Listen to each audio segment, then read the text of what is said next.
മർദ്ദനം. Naduvannur Vagayad higher secondary സ്കൂളിലെ +2 വിദ്യാർത്ഥികളാണ് +1 സയൻസ് ബാച്ചിലെ വിദ്യാർത്ഥിയെ മർദ്ദിച്ചത്.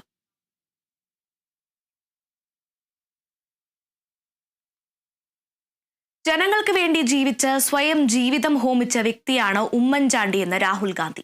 കോട്ടയം പുതുപ്പള്ളി പള്ളിയിൽ മുൻ മുഖ്യമന്ത്രി ഉമ്മൻചാണ്ടിയുടെ 2ാം ചരമവാർഷിക അനുസ്മരണ സമ്മേളനവും വിവിധ ജീവകാരുണ്യ പ്രവർത്തനങ്ങളുടെ ഉദ്ഘാടനവും നിർവഹിക്കുകയായിരുന്നു അദ്ദേഹം. മതസാമുദായിക രാഷ്ട്രീയ രംഗത്തെ പ്രമുഖരും പരിപാടിയിൽ പങ്കെടുത്തു. രാവിലെ പുതുപ്പള്ളിയിലെത്തിയ രാഹുൽ ഗാന്ധി ഉമ്മൻചാണ്ടിയുടെ കല്ലറയിൽ പൂക്കളർപ്പിച്ചു. ചാണ്ടിയുമ്മൻ, KPCC, AICC ഭാരവാഹികൾ, ജനപ്രതിനിധികൾ അടക്കമുള്ളവർ കല്ലറയിൽ പുഷ്പാർച്ചനയും പ്രാർത്ഥനയും നടത്തി. ബസേലിയസ് മാർത്തോമ മാത്യൂസ് തൃതീയൻ കാതോലിക്ക ബാവയുടെ നേതൃത്വത്തിലായിരുന്നു പ്രത്യേക പ്രാർത്ഥന.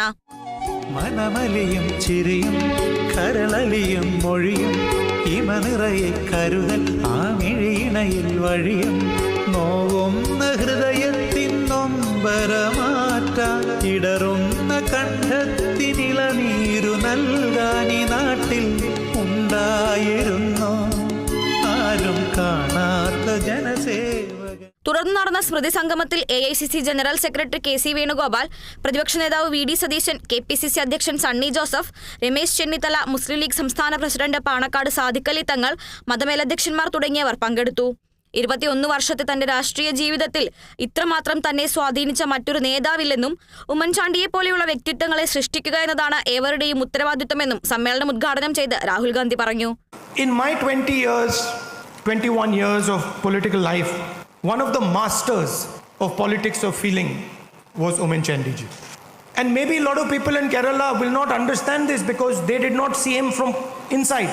I literally saw him kill himself for the people of Kerala. And I look forward to many young people in Kerala to follow his footsteps and behave in the tradition of the politics of Kerala. KPCCയുടെ ജീവകാരുണ്യ പദ്ധതി സ്മൃതി തരംഗം സമ്മേളനത്തിൽ ഉദ്ഘാടനം ചെയ്തു.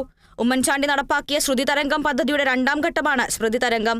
ശ്രുതി തരംഗം പദ്ധതിയിലൂടെ 3 കുട്ടികൾക്ക് cochlear implant ശസ്ത്രക്രിയയ്ക്കുള്ള സഹായം, ഉമ്മൻചാണ്ടി ഫൗണ്ടേഷൻ നൽകുന്ന 12 വീടുകളുടെ താക്കോൽദാനം എന്നിവയും രാഹുൽ ഗാന്ധി നിർവഹിച്ചു. Kerala vision news, Kottayam. വീട്ടിൽ നിന്ന് നോട്ടുകെട്ട് കണ്ടെത്തിയ സംഭവത്തിൽ അലഹബാദ് ഹൈക്കോടതി ജഡ്ജ്